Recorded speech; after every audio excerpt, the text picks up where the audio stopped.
Welcome once again, ladies and gentlemen, boys and girls, one and all, to a brand new edition of The Quinn Spinn. I'm your host, The Quinn. At least that's how I'm known here on the program, and I'm back here on YouTube, Spotify, Apple Podcasts, Google Podcasts, Stitcher, and more for another rousing and riveting installment of the official podcast of Underground Music Collective. That's right, UMC is back, baby. I'm going to explain more about what that means here in the coming weeks, but for now, let's keep our focus on the show and let you know that the song you just heard at the top of the show was Revel 9's All I Become, which has been our opening theme song since the great year of 2014, and it will be until the very end of days. And I'm very excited to be back here this week, very excited to welcome today's guest. Joey Drolshagen is one of the top business coaches in the country and the innovator of the subconscious mindset training method.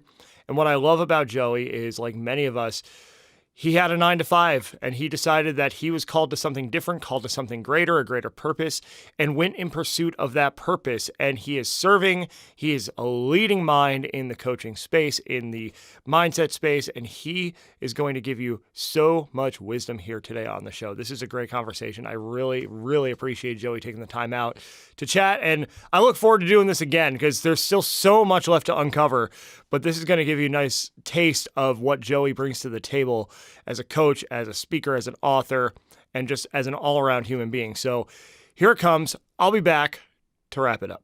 All right, everybody. As I mentioned at the top of the show, I am joined by Coach Joey himself, Joey Drolshagen, who is one of the top business coaches in America.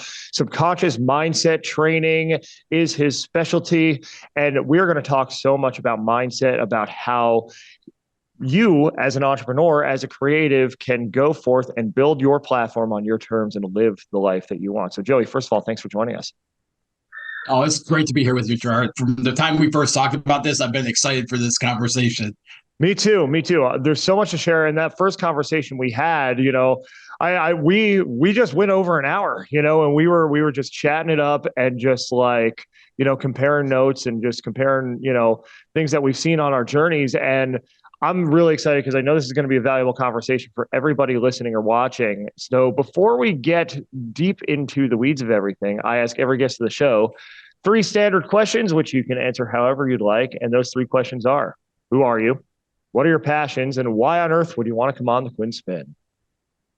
Absolutely. So who am I? I'm Joey Drolshagen. I'm a father. I follow God. I'm a minister. And really I've had this passion my entire adult life to help people live better lives. And that's been my passion and my charge in everything that I do. Even when I was off track doing other things, it was my passion. And the reason I'm excited for us to have this conversation today is, we've talked about this is so many people that are creative, whether it's music, art, whatever it is and stuff, they got such a passion for that. And but they're not in alignment with that entrepreneurial spirit that helps them to really grow and expand what they do, to have a bigger impact, to make better revenues, things like that. So I'm really excited for that. Me too. And you mentioned alignment, and you mentioned even when you weren't doing this, it was your passion, right? So one question I have right off the bat is, how does somebody feel when they're out of alignment? And what did that feel like for you? Because you spent a lot of time in corporate America, you rose all the way up to leadership positions and eventually felt this calling to help entrepreneurs and to help business owners. So what inspired that shift, and how did you feel out of alignment, and how do you bring yourself into alignment? Yeah, great question. And at 22 years old, and I'm a few years older than that now, a few decades older than that now, but at 22 years old, I knew that I wanted to inspire, motivate, and lead people to live better lives, but I didn't know how to do that in my own life. And so I became a student of the works I do today at that time, and it's been consistent throughout. But because of my conditioning, I was taught that a man gets a job, supports a family, and hopefully lives long enough to enjoy some retirement. I got into corporate America. I ended up building a career, getting my degrees, my school degrees and all of that and such, and built all the way up to a vice president of sales. And I've learned a lot, and I had a lot of successes. But you know what it was when you say, how does it feel to be out of alignment? For me, for a lot of people that I talk to, there's just a lack of fulfillment in living life. We feel like we're not getting that mark. Like I felt like I wasn't getting to that mark, and what I did achieve wasn't in alignment with what was really important to me. Hmm. And I'll tell you, Gerard, I went through times of using food, alcohol, gambling, things like that to deal with trying to be okay enough.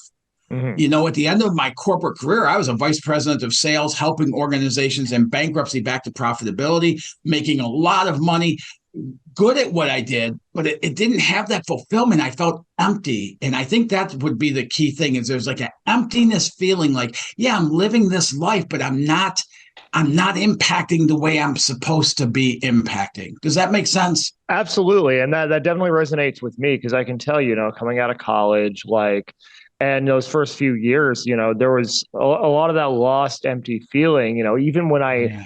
found gainful employment, which I graduated right into the recession, right? So that wasn't exactly easy to do. I was freelancing the first couple of years, and then Mhm. I stumbled into a pretty good job, well paying. And honestly, I did learn a lot at that job, but there was always this feeling of like, is this all there is? Like I'm supposed to be happy with this. I now have the American dream.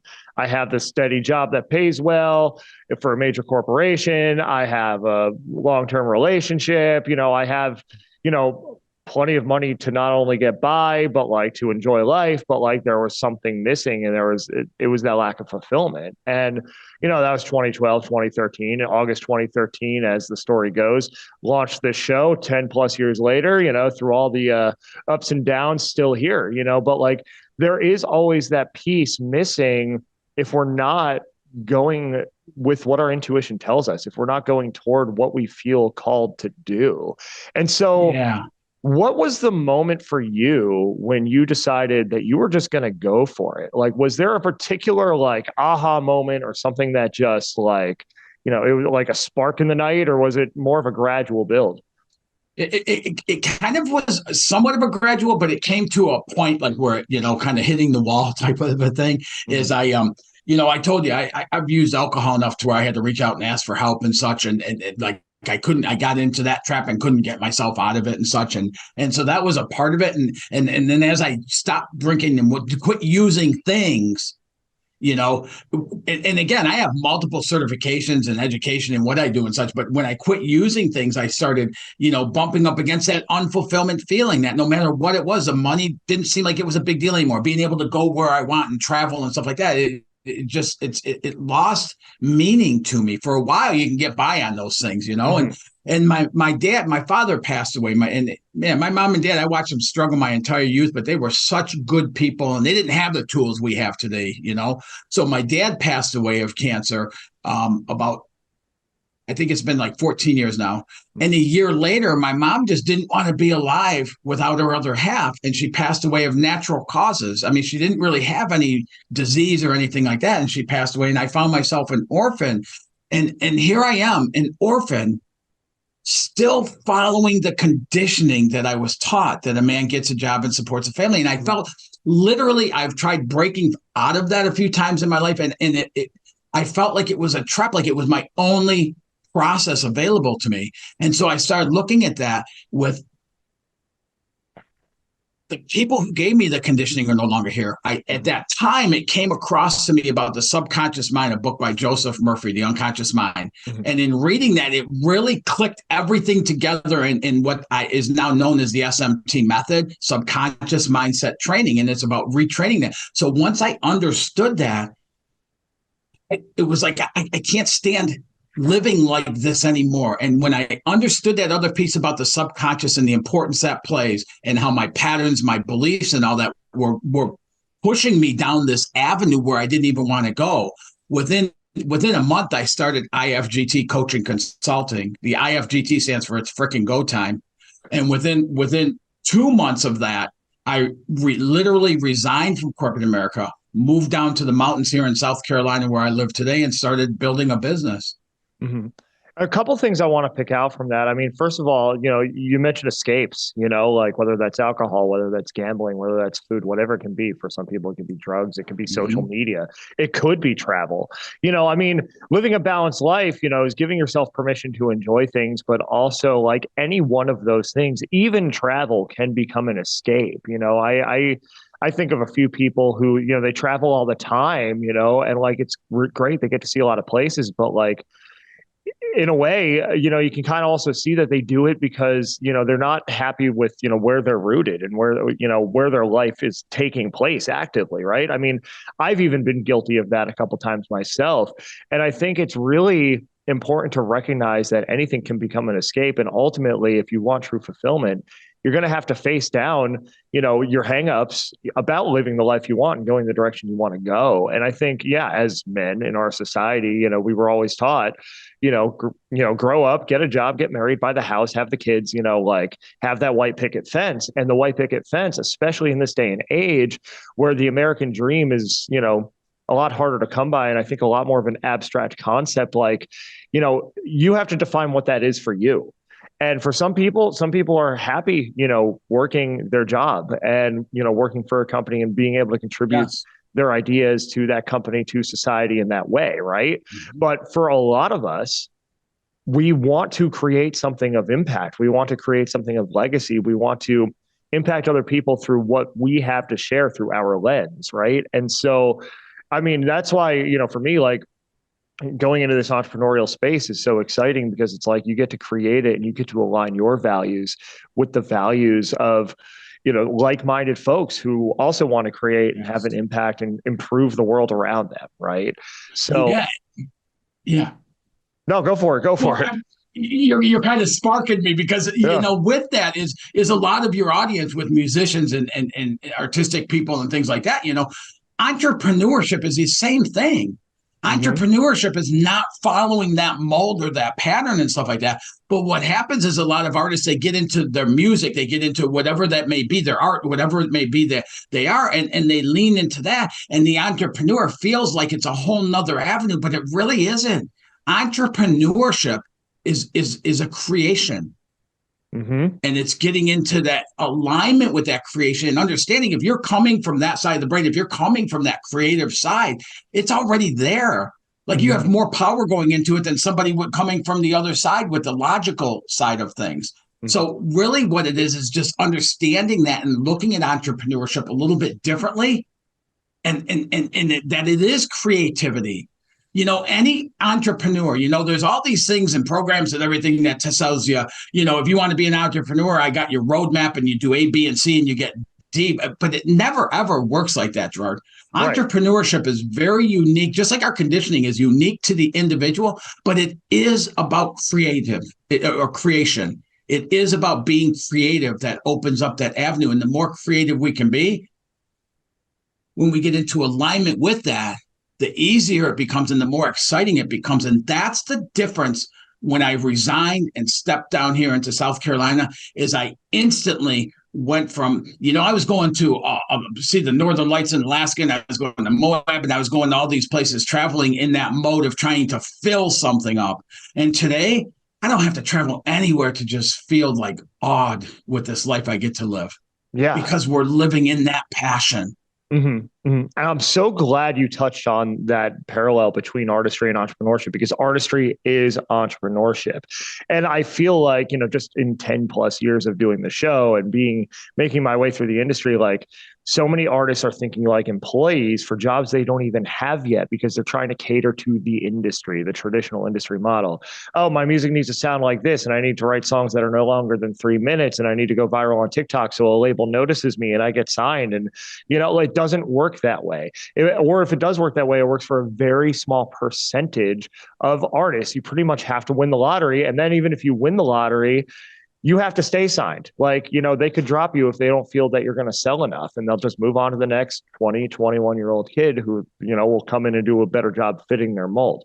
Artistry is entrepreneurship. Our artistry inherently cannot be fit into this box, right? And that's the entire point of this whole pivot from Underground Music Collective now to ECM, is to teach the artist to be an entrepreneur, because ultimately for the vast majority of us creatives, we've got to do it as a business owner, as an entrepreneur, because you hear all the time, nobody's coming to save you. The music industry, certainly musicians, artists listening to this, any creative, has no interest in saving you. They have an interest in seeing if they can sell you. And if they can't sell you, they'll find somebody else. So you want to be in line with your integrity and successful, be an entrepreneur. and start treating your endeavors exactly that way. I'm so glad, Joey, that you said that, Well, because and to take it a little further with what you said, which is absolutely correct, is so many people that are in the music, arts, things like that, stuff, living from that creative side, what they do is when they look at the business side, is they try to convert themselves over to logic. Right? Here's what I have to do, and here's what I have, how many posts I have to do, and how many people I need to get in front of, how much When honestly, I love working with creative people like that, much more so than I enjoyed working with people like me who come from the logic side of life, because what I have to do is help that person shift over and get into the creative side and get out of the logic. Mm-hmm. But we have so many people in music and different industries like that and stuff who are trying to apply that logic, which only holds them up and makes it much harder to do than if they take that creative side of where they're already living well in and move into it with that. So absolutely. Yeah. That was great the way you said that, Gerard. Well, yeah, I mean, it's just coming from experience, and thank you. It's just like witnessing it, experiencing it myself. Like, even, I remember a few months ago, I was talking to somebody in the industry who's been there for a long time about like sync placements, and like the industry is just not looking for rock music. If you're a rock band, like it's a mark against you in the music industry right now. And you would think, well, no, nobody wants rock anymore. No, that's not true. People do want it, but you have to figure out who that audience is and how to market to them, how to connect to them. And you figure out who you are as an artist, who you are as a human being, and how that translates into what you do, and then employ the proven strategies to scale and grow, have different revenue streams. Your music is one thing, your merchandising, become an author, become a speaker, like do all these things, incorporate all these things into your platform, and align yourself with the right people who have been there. Find mentors, find coaches, find different people that can help fill different roles to grow your business. You can't do it yourself. You can't even do it just with the 4 or 5 people in your band. You need people who have been places you haven't been before.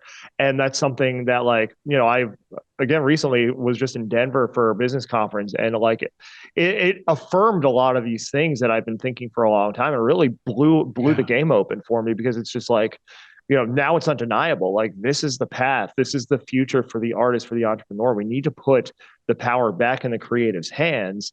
And because you're not going to change this industry from the inside. You're never going to change it from the inside, because the industry doesn't want to change, because that change will not benefit the people in charge of it.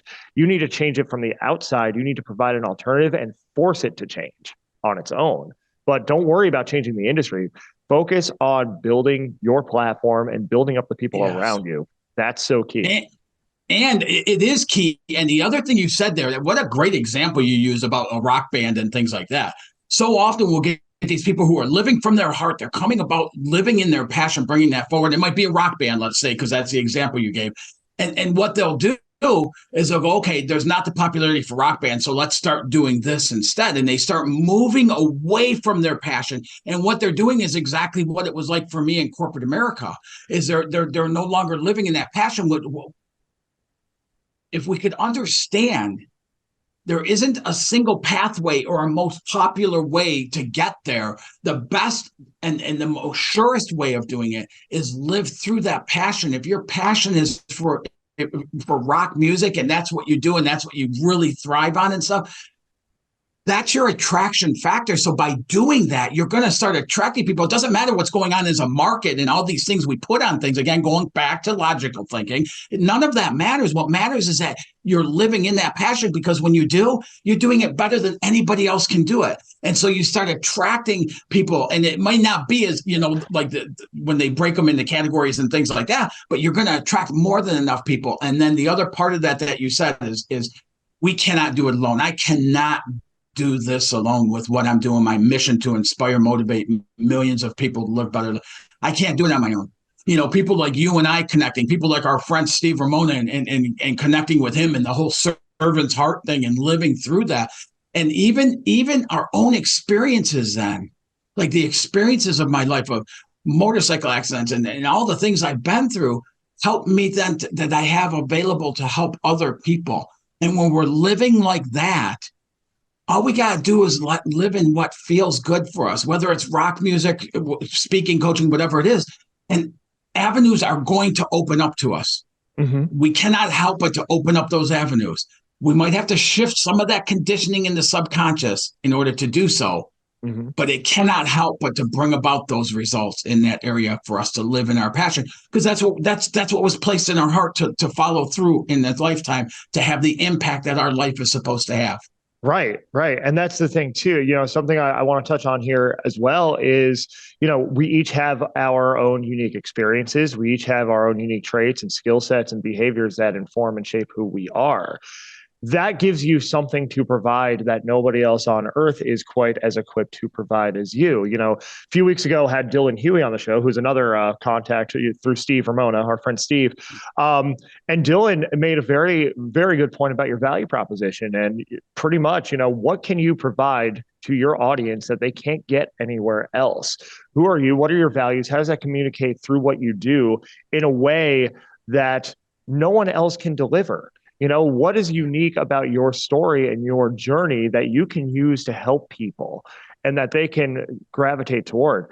And we all have that. We all have that story. And I think, we're all in this society a lot of the times, discouraged from really exploring that or sharing that because of that whole like blueprint that we're told to follow, or, even within an industry, an industry like the music industry that places this rigidity upon creativity. Like you have to do this, it has to be this, and you have to be this young or it's not going to work for you. Like that's not true. Like I work with clients in their 30s, in their 40s who have a lot to share, have a lot of unique experiences, and as a matter of fact, have even more to share because of their life experience, more so than somebody in their 20s, and it's like, that person's voice deserves to be heard. That person's voice is valid, and they have something unique about their journey that only they can communicate. And for anybody watching, listening to this, whether you're a musician, whatever line of work you're in, you have that to share, and you can communicate that, given the tools we have at our disposal here in the 21st century, to your audience, no matter what you do. And so I wanted to make sure we touch on that too, because everybody has that thing. Everybody has that thing and knows intrinsically what they're here to do. Right. And it's just a matter of really giving yourself the room to explore that and cut back all the layers, that society places upon us, that our vices place upon us, and really digging into that purpose. Absolutely. And kind of shifting just a little bit here is we're talking about this. It's all it sounds easy. The question coming up in my head is, then why don't we all do it?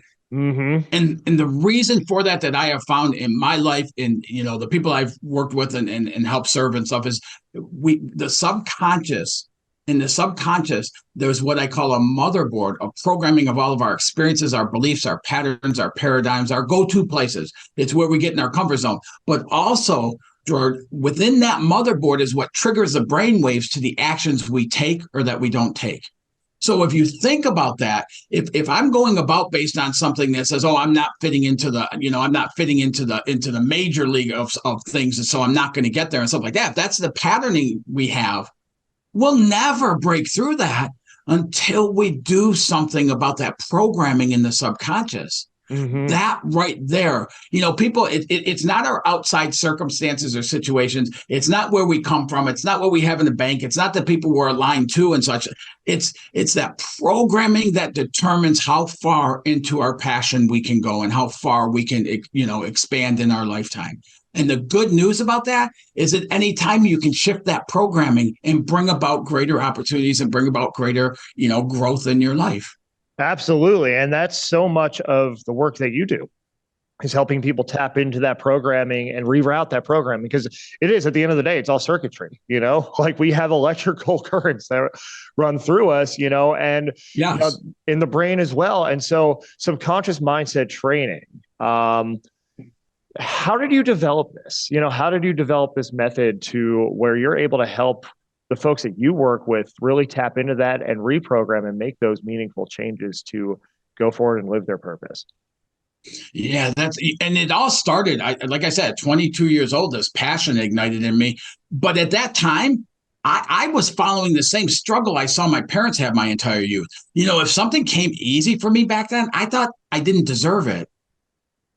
So I wouldn't experience too many of those. And I had all these lofty goals, but I could only achieve a fraction of what they were. So it's really been like I laugh about it, but I've been the guinea pig of the SMT method my entire growing up adult life, and I'm still growing and learning from, but through those experiences of that and getting to understand the processes and apply them and experiment and things like that over years, what's taken me years to learn, my clients now understand in weeks.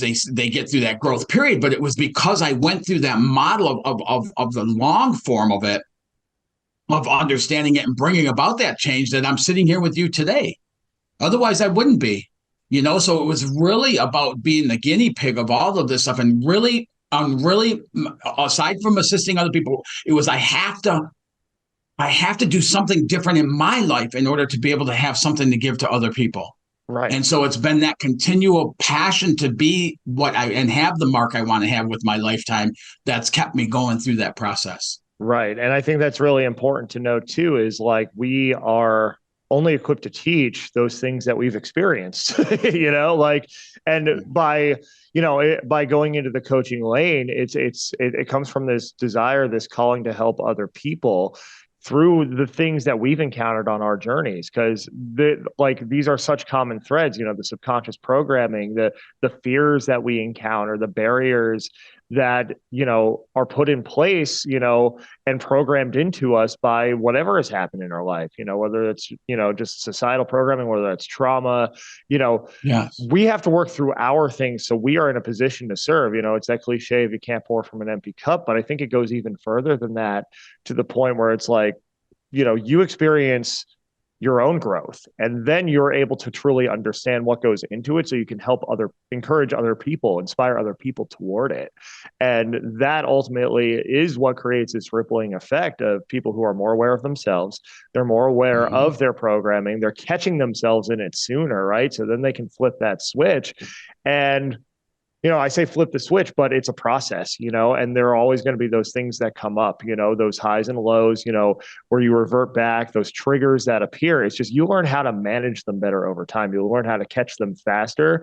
And, whereas something might have ruined your day or even week or even month beforehand, it's like, okay, that thought popped in, but I know how to manage my relationship with that. I've changed my relationship with that thought, with that event, and I'm going to carry forward. I think we've all had those moments where we've, had some pretty major shakeups in our lives that, we didn't in the moment really enjoy or appreciate, right? But it's changing your relationship with those events, and also changing their meaning, to be something that helped you grow and helped you point your compass, toward something better.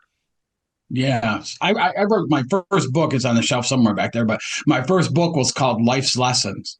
Mm-hmm. And it's when I quit looking at life as happening to me. I'm the victim. And I quit looking at it like that. And I started looking, okay, if I really believe life happens for me and not to me, then the next step is I had to take the judgment out of the things happening. They couldn't be good or bad, right or wrong, things like that and stuff, because that put me back in the victim mode. And then I could say, what is this trying to show me? And all of a sudden I could start learning from that. And I could start having so many experiences that started bringing about, insights and understandings that could start moving me through that, and start helping me understand. And each one of those, and I'll tell you, you mentioned this earlier, I could not have done this alone without how many different coaching programs and self-study programs and books and mentors and, therapy and everything else I've been through. It's all led me to this place where I get to live this life and then help other people to really expand entrepreneurship in their life. It's not, entrepreneur isn't something we do. It's a place we come from. And like you talked about, Gerard, as we shift that conditioning and we start opening up, we all have those natural abilities and the leadership and all that inside of us that we need. It's just how we view it and how what we've heard about in our programming and stuff that has us look at it as a business structure, type of a thing and stuff, when it's really just living through the freedom of creativity. Mm-hmm. Mm-hmm. What would you say, if there's a common thread in the folks that you've worked with and the folks that you've served, is there a common thread as far as a barrier that continually shows up? And what has been an effective way to get around that barrier or those barriers that continually are the common threads among creatives, among entrepreneurs? Yeah, I would say one of them is fear. I mean, fear is one of the mighty ones. It's like an inferno that fear will stop us from taking any action at all. It will halt so many people's desires without ever getting a single step, action step into it and stuff. And all fear really is. So I start right sizing it. All fear really is. I took up hang gliding a while ago. Last October was my first launch off a 2,000-foot mountaintop with me and a hang glider. And I ran 3, 4 steps off of it and I was in the air. And there was so much fear when I was standing there and prepping and getting ready and leveling and everything and stuff. My insides were going, don't do it. Don't do it. Like, stop. To the point I took the first step and I could feel my heart beating in my throat, and everything was so intense and everything inside of me is going, stop. No. And the moment my feet left the ground, it was just the most amazing experience I've ever had. And that's what happens just on the other side of fear. But fear will try to stop us from getting to that point. And all it really is for me to run off that mountaintop, I had to get outside of my comfort zone, quite a bit outside of my comfort zone. And we can live within our comfort zone. We have the most control there, but it's the most restrictive way to live as well. So when we step outside of the comfort zone, there's going to be fear. Anybody who a band that wants to, make it big, there's going to be fear involved in that. But understanding and right sizing that fear, where fear isn't really telling us we can't, it's just saying we haven't done so yet. And then we can start using fear as an ally to help us prep and make sure we're ready to go. And we've checked out, dotted all the I's, crossed all the T's and things like that and stuff versus a stopping point. That's one. And then the other one I would say, Gerard, is people don't have a clear vision of what that end point is. So many people I meet and I go, what do you want out of life? And they go, I don't know. And it's like they're so exhausted, even at the age in 30s, they're so exhausted with the upsets and disappointments that they don't even take the time to do that. But if we don't have clarity on what that looks like, if we don't have clarity for me, inspiring, motivating millions of people, and I do those through speaking, coaching. I'm only one person, so part of my plan is I have another company where we certify other coaches, so I get to expand the footprint that way. So coming from that point of, okay, I want to inspire and motivate millions of people. How am I going to do that? And looking at what feels good, what would excite me to get to do that would lead to that. Mm-hmm. When we put some time into that, what we're doing is we're setting up that end point of what it looks like. And all of a sudden, we've heard all these things in books and everything about vision-driven life. But what happens is we start getting led by that vision. So the situations and circumstances that pop up, instead of controlling us and determining what we can and cannot do, they're just little speed bumps. They don't get near as much of a reaction or the importance in this. It's like, okay, I'll get through this one and then we get going again, and rather than stopping us or halting us from what we want to achieve. That's the really big one. Yeah, led by vision. I love that, because if you're not led by your vision and if you're not taking charge to lead your own life, something else is going to come in and lead you.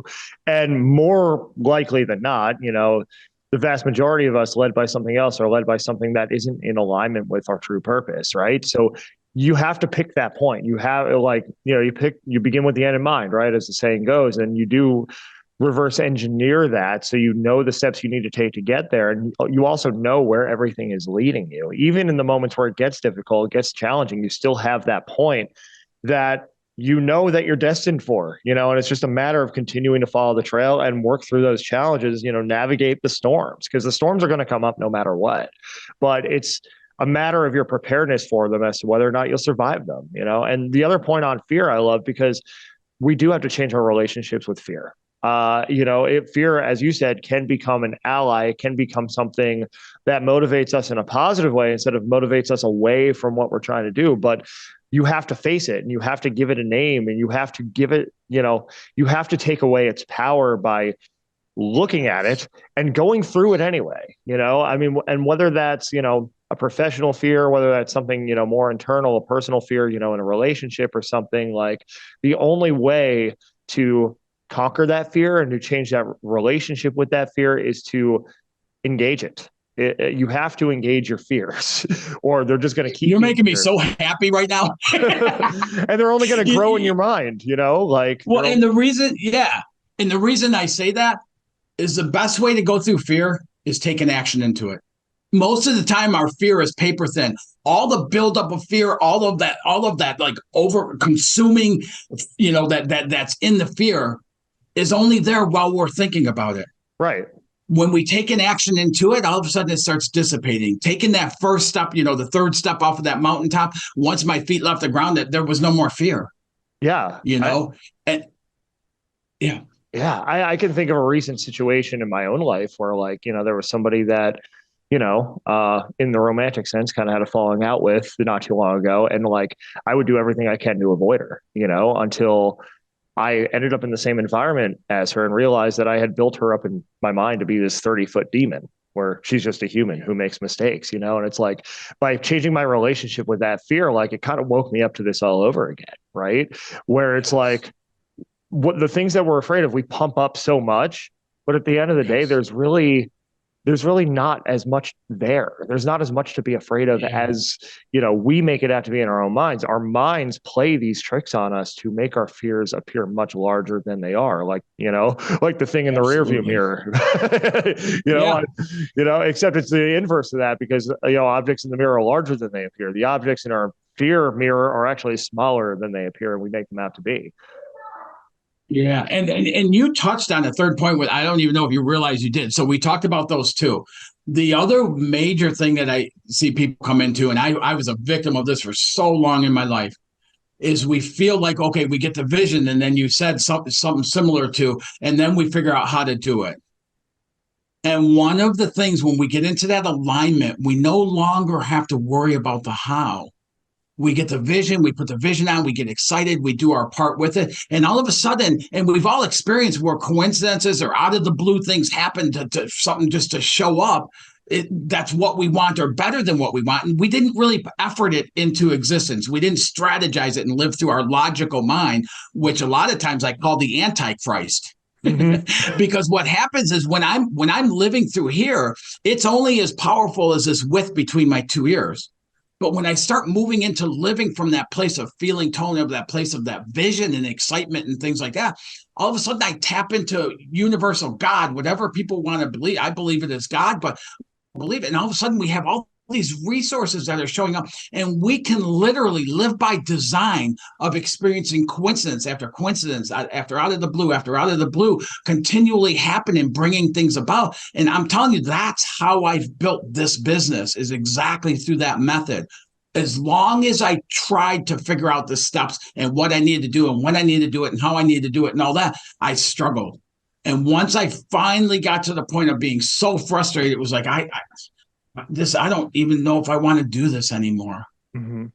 And I let go. And for me, when I say let go, I started playing pickleball 12 to 15 hours a week. Mm-hmm. And all of a sudden, people would show up out of the blue with clients, people like you and like Steve, and people would show up in my life. And all of a sudden, this just starts rolling and unfolding. And I got a full customer, client base right now, and I'm getting featured, and I'm getting, things like these conversations right here and stuff are showing up.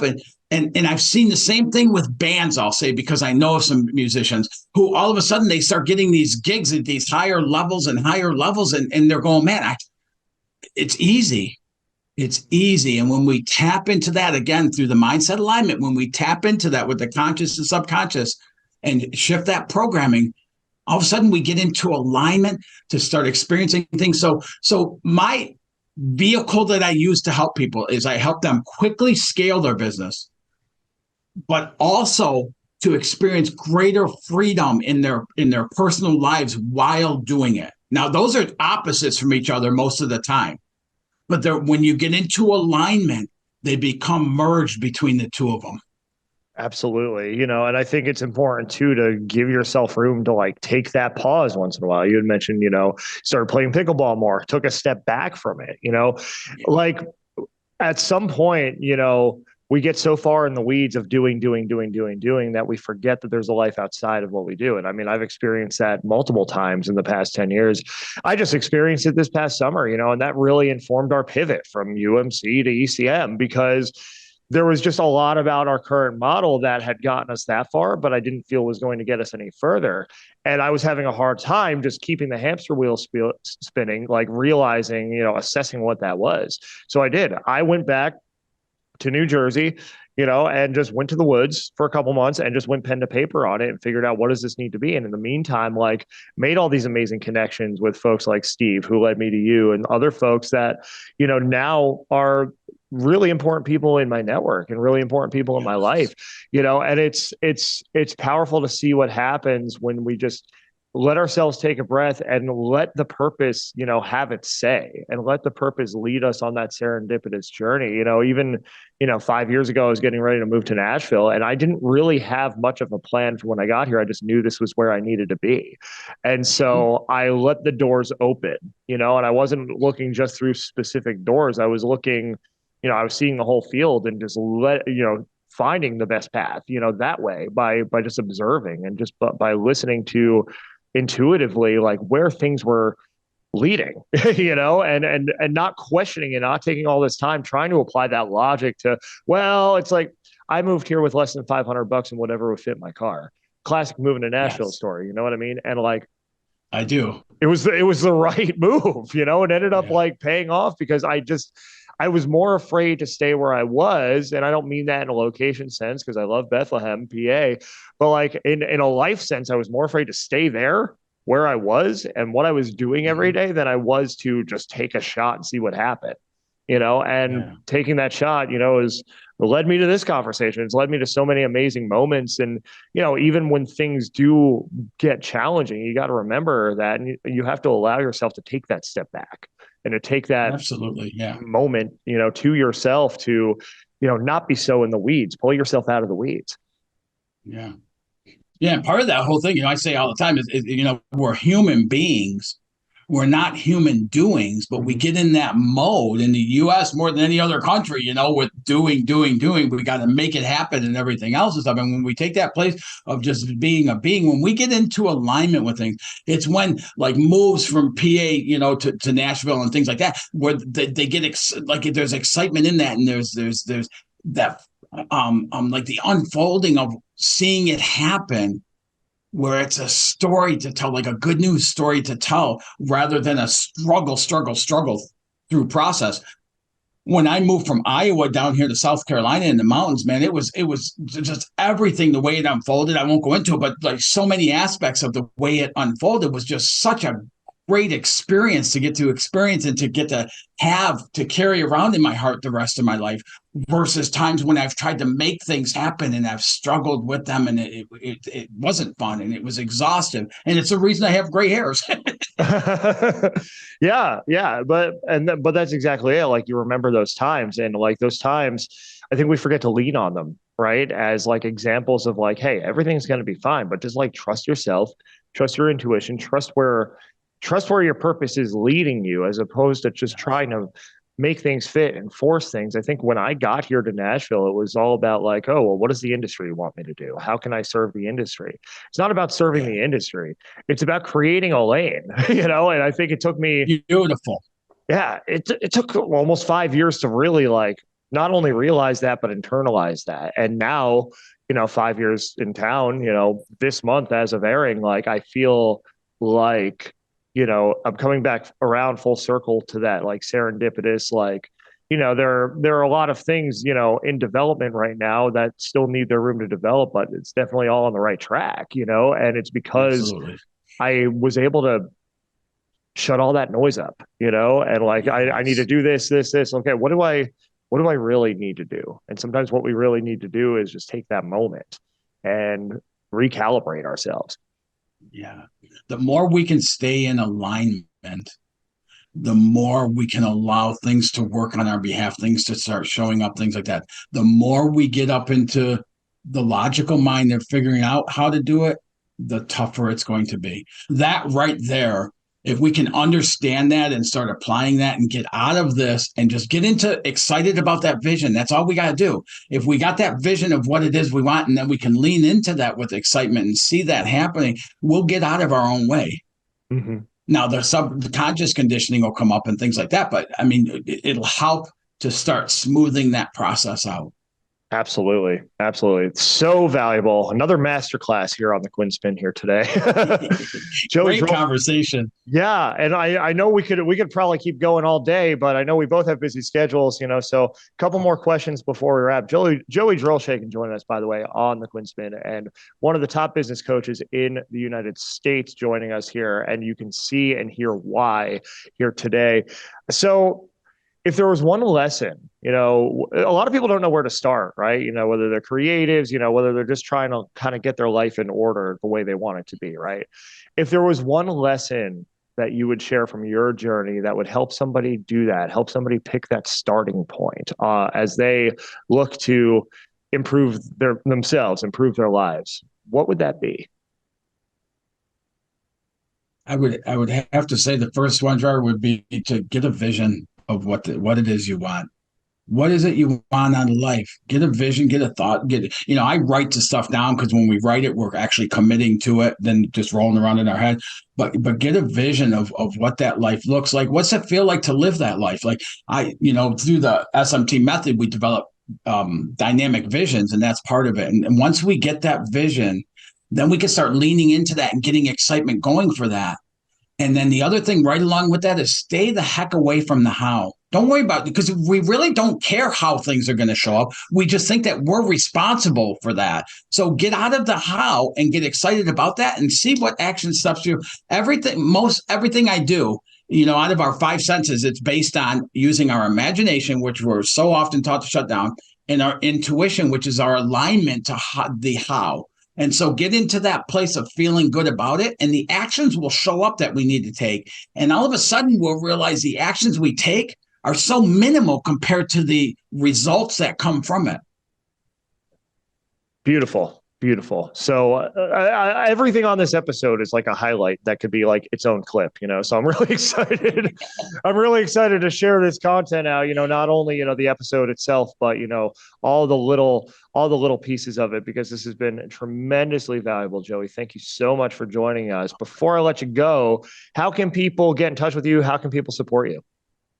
Yeah, the easiest way, anybody that wants to have a conversation, I obviously love talking about this, reach out to me on my personal cell phone. It's 864-614-3333. And maybe we can put that in the cliff notes. Anybody that wants to talk more about this, I'm very open. It's how I live my life, and I love to have these conversations.